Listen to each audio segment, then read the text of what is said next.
Hello, guys. Kind of early video today.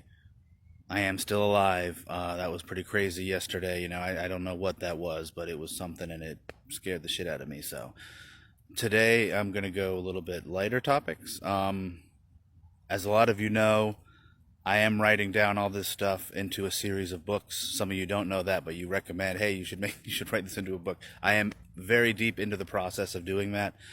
I've mentioned that I'm going to start with Harold and his story, not just because it's chronologically first, but because it's just the one that is really speaking to me and the one that I think that I can do the most justice in the style that I write. It is from his perspective. I've done a couple readings. Some of you have asked if I have any time to write with all this. I post videos daily. I'm raising two girls. I got to make money. I do write every day. I'm lucky I have there's like a gene mutation that I only need like 4 or 5 hours of sleep a night. So I'm pretty good on that. I usually stay up till like 3 a.m. writing. So I'm about 20 chapters in deep in that first story about Harold. I might do another reading soon. I know a lot of you guys are interested in that. I know a lot of you are also often telling me, man, you should do this. This should be a TV show, a movie, whatever. I would love nothing more than that. So, if you guys think this is something that is worthy of that kind of exposure, please feel free, tag Netflix, Hulu, Amazon, HBO, whoever, in as many of my posts as you want, because that would be a dream come true. So yeah, there you go. I have also commissioned a piece of artwork I'll show you guys. It's probably not going to be my cover artwork, but it is basically how I want it to be positioned and blocked out, and it gives you an idea of how I'm envisioning Harold and Bridget as I'm writing about them. So here, I'll just give you a quick little peek at that.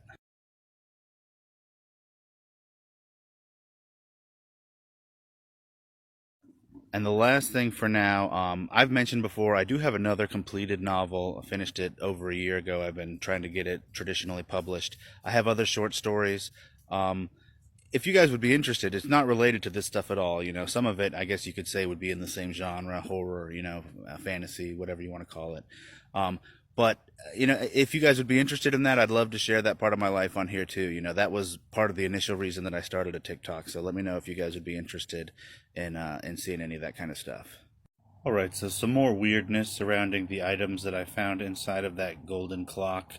Um, Megan, like I said in some of my comments, she did do a reading on those things. I did take video of it, but basically, as soon as she initiated her reading on that little mechanism looking thing, the video went haywire, like completely batshit. It's skipping, the voice is cut out, it's distorted. I tried to post it up anyway because that's pretty cool in and of itself, but I have been trying for 3 days now, and it either crashes, my app just never goes through, or it has gone through one time and the video just never went out to anybody. It stayed at 0 views for hours, and I just deleted it. It is just not working in any way. So I'm going to go ahead and just kind of explain to you what she said to me and what happened while we were looking at these things.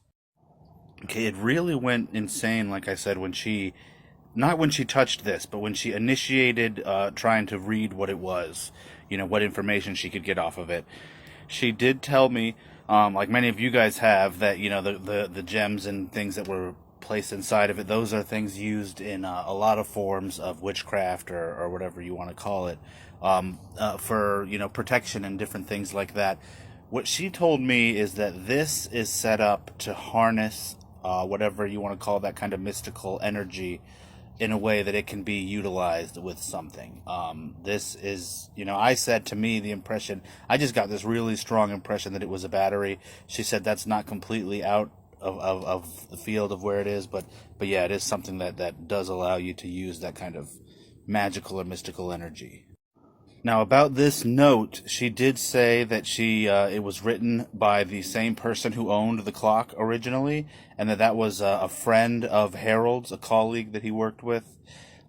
She also did say that she does believe this is a date as well.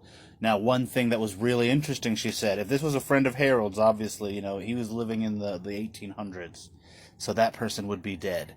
Now, she did say that when she does do a reading of something, that a person has written or something that, somebody has marked or done, she can tell the difference between whether the person who did that is alive still or has passed. But with this, you know, in her normal reading, she could not indicate the difference whether or not they were alive or dead, which she felt was very strange, and as do I. Hey everybody, I just wanted to update you and let you know that I am in the middle of making another big recap series of videos, because, I mean, as you probably know, like, there's so many videos now, like well over 100, and people, like new people coming into this story where we're at now, it's like they're completely lost, and you know, it's just too much to expect someone to go back and watch, you know, so many videos. So I know I did a little quick explainer, but you know, I want something more interesting than just my face talking, which is, you know, that's what this video is going to be. But this is a precursor, so I'm going to do another. It's going to include all the stuff that's happened since the trunk too, because, you know, the last time I did this, I hadn't even found the trunk yet, so there's a lot to get over, a lot to you know, make sure everybody understands going forward. So that will be probably tomorrow, if not starting the next day. Other little bit of informational update. I am trying to do like a screen recording, or, you know, just record with another phone that video with Megan, but I want to get one that is, you know, worth watching. We'll see what happens, because, you know, the file is really wonky. It's not opening every time I try to open it. Like I said, it's messed up. Something's up with that video. Something happened when she tried to read that mechanism looking thing. I do have, you know, Megan, she said she would come back out, because we still didn't even get to look over the trunk, which we were planning to do, but she had to go. We are going to look over the trunk, see if she can get anything out of it. I know with that cross there, it might be hard, but we'll see what happens. There's also somebody else that I might have come out. I've just kind of in the beginnings of looking into this person, and I'm about to reach out to them. I don't want to give any more information on that yet, because I kind of want them to come into this blind. I don't want anybody able to reach out to them or anything to happen. You know, you never know. So that'll be an update soon. Something that I need to address again, because even though I have already talked about it, it is something that just keeps coming up. And, you know, you guys might not see the comments, because I do delete all of them, but I am still getting people almost daily coming in basically saying stuff like, oh, you're the descendant of witch hunters, these were just killing people, like, oh, they were supernatural hunters. No, that stuff, they were just people. Your ancestors were murderers, they indiscriminately killed my people, blah blah blah. I get that a lot of people think that watching a 2-3 minute video on TikTok makes them feel like they know every single detail about a situation. Believe me, having a TikTok with this many followers has made that abundantly clear. But let me break some things down for you. These are notes written from interviews and things like that from this woman, Sister Helena, that I have mentioned before. She was a nun who ended up essentially working for my great-great-great-grandfather, Harold Oldry. He did serve in a Catholic order of what claimed to be monster hunters. And a lot of you guys come, oh, look at all the things, you know, he's Catholic, oh, they're evil. Okay, whatever. I'm not going to deny the Catholic Church has done terrible, terrible things. I'm not Catholic. But what I will tell you is that my ancestor, Harold Oldry, was born into this order. His father and grandfather served like their whole lives in it. So you gotta remember, he was born into this work. But still, even being born into it, he realized the persecution of women accused of witchcraft, you know, a lot of these things that, you know, people were being claimed to be doing. He realized that, hey, this is not true. This is at least not accurate, and these people are innocent. And sometimes even more than innocent, they're good, helpful people that are doing good out in the world. And so he said, and now this is a level of balls that most people today couldn't even comprehend.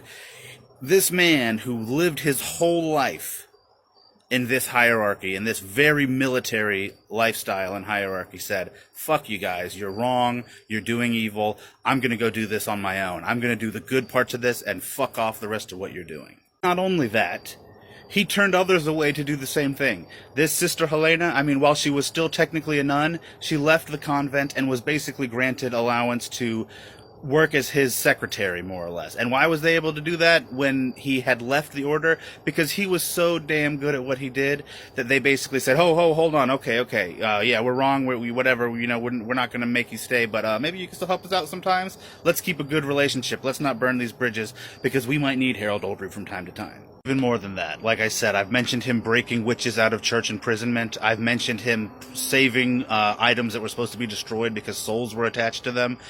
There's all kinds of things like that, and I'm going to get into more of it, but I just want you guys to know, like, my ancestor was a hero. He was not a monster. We are going to have some reading time in my great-great-great-grandfather's personal journal, Harold Oldry. If you haven't been following, as hard as this might be for you to swallow, I have found a lot of evidence, and he claims to have been a monster hunter.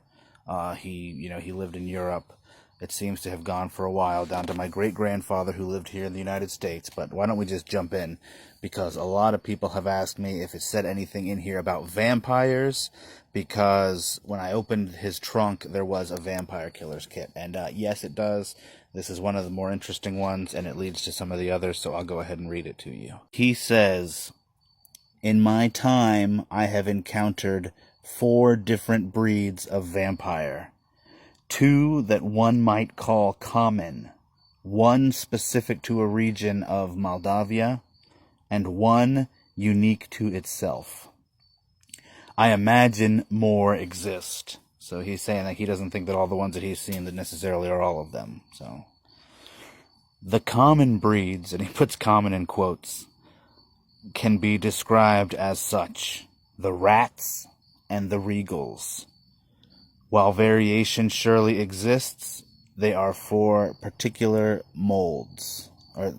They fit particular molds, sorry. The rats hide in societal underbellies, preying on those in the wrong place at the wrong time. They often take to wildness like animals. They are the fabled urban monsters whispered by local children. The regals hide in the public eye. Beautiful, charming, they lure in prey from the tops of society. It is believed that at least a few sit in high positions of power. And then he goes on to say, Morden's breed, is another one I guess, is a race of vampire vastly more horrid than their more common brethren. Located in a single region of, and he scratched it out, I assume it would have been, he said Moldavia, but I don't know, he scratched it out for some reason. They are massive, winged beasts, like living demons that feed on the flesh of men, women, and children. It is believed they come not from men, but from a man-like, brutish race which quarreled with our distant ancestors. And then here is, I assume it is supposed to be like a scale sketch to show what Morden's breed look like. He goes into more detail on each and of the one that is unique, and I'll go into those in other videos. Wanted to show off our Christmas tree a little bit that me, Sallow, and Melissa did. Real tree. I always like to go with a real tree. Already got a few presents under it. There will be more soon. It's really cool because the decorations are a mix of, ones that me and Sallow and Melissa had with us, and ones that were here in the house that belonged to my grandmother and maybe others before that. I do know that I remember these from my childhood. There's a few of them that survived. These were made by her mother. Leo's wife made these decorations like a long, long time ago. And that is my grandmother's angel. Not like something that I remember from childhood or anything like that, but it was here amongst her decorations, so her tree topper. Okay, other than that, I actually do have some pretty decent updates on kind of 2 fronts. I mentioned that since opening the chest, the trunk, whatever, I haven't really been having any kind of activity in the house. That has changed a little bit over the last few days. I've been hearing some of those sounds again, like the loud noises coming from upstairs while I'm in the bed.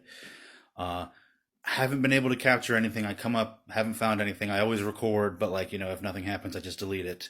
And then in terms of this investigation, I have actually found a lead of maybe somebody who could give me some information about Leo. I haven't spoken about him in a while. I've been really focused on Harold since finding the trunk, but I might be able to get some more information about the work in his life.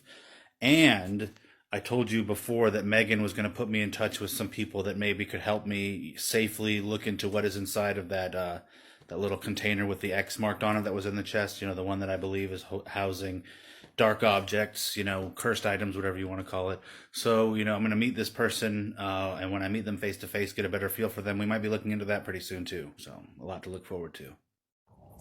Hey everybody, I'm just out here in the backyard hanging out with Melissa, and it is just a strikingly beautiful day. So I'm just going to go ahead and show you it again, show you some more of the stuff. Always finding more weird stuff out here, so we'll check it out. Melissa collecting rocks in the backyard in one of these little pots that belong to my grandma. They're all over the place, we keep finding them. Some are chewing up something. Hey babe, what are you doing?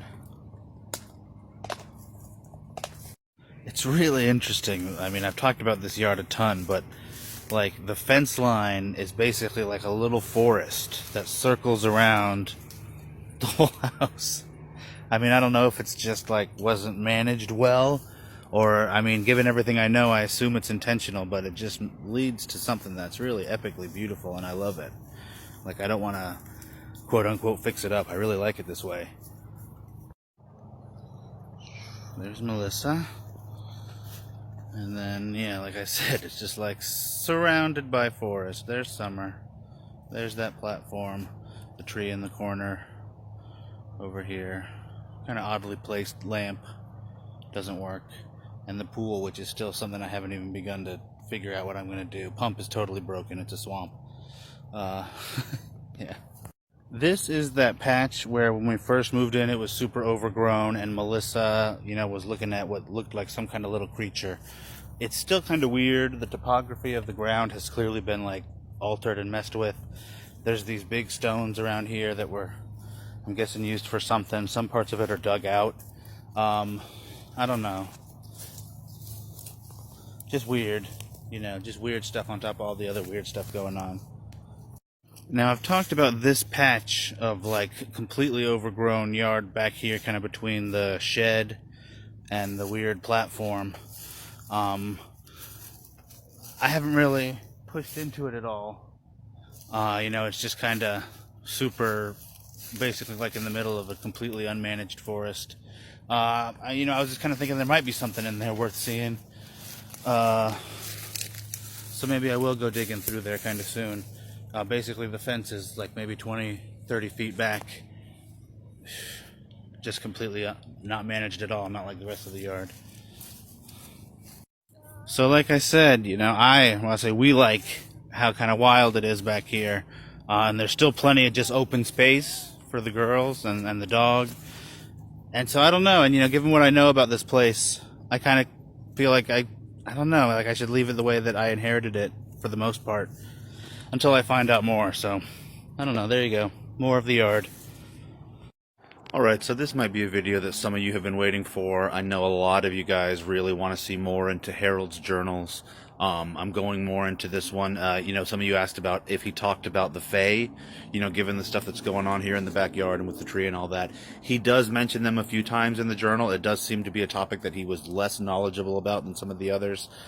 Everything he knows seems tied up with this witch, druid, whatever, Bridget. He does mention her by name again in here. And the really cool thing about this passage is he is talking about an event that I've read some other papers about from In the Trunk. And it is very central to basically the event that is the story that I'm doing in this first book about, when him and her worked together. Talks about how they were stopping, she helped him with an exorcism, and then she helped him handling, hunting down demonic cultists that were, somewhat witch-like, I guess, but he did stop calling them witches after his time with her. So let me just go ahead and read this passage and then talk about it a little bit more. Okay, the ink is a little bit more faded than in some of the other passages. I don't know maybe he used a different quill or pen or something, but I'm just going to go ahead and read it. Hopefully you can follow along. Okay. What little I know of the Fae folk comes direct from Bridget's lips to my ears. She assures me that due to her blessing, the majority of them will do me no harm. If what she claims to be is true, it is easy enough to believe. The forms I have seen take range from little people, winged women, grunting brutes, and almost demonic-looking amalgams of various animals. Bridget told the people of Gredding to leave small gifts like honey or cream. This would please those she was forced to summon and keep them in the forest. So again, like I said, she helped him deal with seems like demonic situations for a little bit, and her way of doing this seems to be just summoning Fae, to deal with it. I guess maybe Fae and demons have a antagonistic kind of relationship. She, seems to have some level, at least she either has a very good relationship or had a very good relationship with them, and it even seems like maybe some level of control. Now, when he talks about what she claims to be, from some of the other things that I've read talking about her, there was sort of an idea. I guess the best way I could describe it is using the word avatar. Like a kind of like a human representative of a divine being. She was definitely connected to that goddess Bridget, but I'm not exactly sure of the details of all that. So I hope you guys found that interesting, because I sure did. Hello, beautiful followers. I've been really working hard to try and get a short Christmas story video up for you guys, but getting it to work with the amount of gravitas it really needs in the reading in under 3 minutes is proving to be a little bit of a son of a bitch. So in the meanwhile, I'm just going to do a video. A lot of you guys are asking me about this person, Bridget, that I keep referencing. Her story's built up over several videos, so I'm going to go ahead and explain who she is in detail. Now, the first thing I found referencing this person, which I pronounce her name Bridget. I've been told that maybe that's not the correct way to do it. I'm going to try to find out the right way. For now, I'm going to continue to say that. So, notes in the journals of my great-grandfather Leopold talked about Bridget's blessing. It was something that his father, Harold Jr., had spoken to him about, and basically was some kind of protection. It seemed to be referencing this tree that's out here in the backyard. I'm walking over to it now. Like Megan the Medium said, like many of you even thought beforehand, it does seem possibly to be what is referred to sometimes as a fairy tree, or a fair folk tree, whatever. If you guys have been watching, you know that there's been weird stuff out here in the yard. I do believe that there is some kind of fae activity going on based on, what I've seen and what my ancestors wrote about. Now, this person, Bridget, her blessing, whether it's the tree itself or something that she did to it, seems to be central to the protection that it gives to us. I did think at first that this was only in reference to the deity Bridget, because you guys pointed out to me when I brought up those notes that is actually a Celtic goddess. Some of you also mentioned the fact that there's also a Saint Bridget, basically from the same area. Many people think that she might be, the same deity or person, just expressed in different ways. Now, further reading, after I found the trunk and learning more about Harold's life, I've come to realize that Bridget, at least the one he was referring to, was an actual person.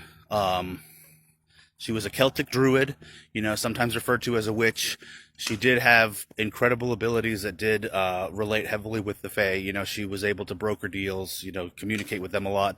And I've even said, based on what I've read, it sounded like she did have some level of control over them at times. And I know a lot of you guys have said, like, oh, that's not the way it works. That's not possible. But there's also other things. Harold really strongly believed, at least later, that she was actually an avatar for this deity Bridget. That, she was a human, born human, whatever, but that she had some kind of spiritual connection to this deity, that maybe she was even actually the deity in human form. So, if that's the case, then, all bets are off on what she would be capable of doing, even when it comes to these things. So, that's what I know about Bridget so far. A really cool witch that my ancestor saved from church imprisonment, and they worked together, and she had incredible powers. All right, I'm going to do a little refresher this morning on the Sons of Man. I know some of you may be fully aware of who this is at this point, but a lot of you might be confused, so I'm going to do a little rundown. First, for those of you who don't know, I know about this group because several members of my family in the past were members. I found a trunk underneath our family home that had their belongings, this book about the order, various journals and notes talking about this group, and so, I've learned a good amount about them. So this group, the Sons of Man, they were canonized in 1108 as an official part of the Catholic Church. It came right out of the First Crusades, specifically two crusaders who, worked together in the war. And one of them, he was a member of like an Italian order of holy knights. They called themselves paladins. Comes down from Charlemagne and Roland. Another, just a man whose name was Rafael Caron, ended up joining what he described as like a Norseman band, company, guild, whatever, of monster hunters for hire. And these two groups came together officially under the Catholic Church to form, what was essentially a force for documenting, understanding, and fighting, like an army for fighting supernatural threats. They were active for at least, over 700 years. The last of my ancestors to officially be a full fledged member was in the late 1800s. And according to his journals and notes, it seemed that they were in heavy decline already by that point. And while I do have further ancestors, sorry, talking about them going up through the 1950s in a way, calling them servants on a mission, same initials, SOM, but it's a little bit weird. He was not like a full-fledged member who was part of it. I guess he just worked together with them. My ancestor left the group because of how they treated women accused of witchcraft, which he believed to be primarily innocent, as well as some of the things they did with missionaries in other parts of the world. I'm not sure how active they might still be today. Like I said, in the late 1800s, my ancestor thought they were in full decline. In the 1950s, that's when they broke completely with my family. There seems to have been no interaction after that. I have gotten phone calls since finding several of their artifacts under the house, things that seem to be of pretty big import to them. So I do believe that they do exist in some degree still today, but I'm not exactly sure at what. A lot of people in the comments have compared them, saying to the men of letters from the show Supernatural, but honestly, to me, it sounds like they were much more proactive, more military in style, and actually out there getting their hands dirty in a war almost. They considered it.